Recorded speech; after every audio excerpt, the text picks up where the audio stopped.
Мы очень благодарны президенту Ингушской республики и ингушскому народу за ту оказанную помощь нам. Мы тут находимся 4 года.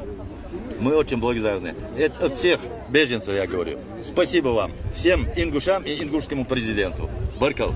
Ну что я хочу сказать. Я Кунгай Ависа Умарович. Нахожусь в лагере Борт уже 4-й год. Я и моя семья, и в том числе все беженцы, благодарны президенту, ингушскому народу и ингушам за то оказанную нам помощь моральную, материальную и во всех отношениях. Мурат Магомедович часто бывает у вас в городке. Мурат Магомедович – это человек-легенда. Да нет, никого насильно отсюда никто не уезжает. Если насильно уезжал бы, я тоже не стал бы тут. На добровольном основе люди уезжают. Внимание, какой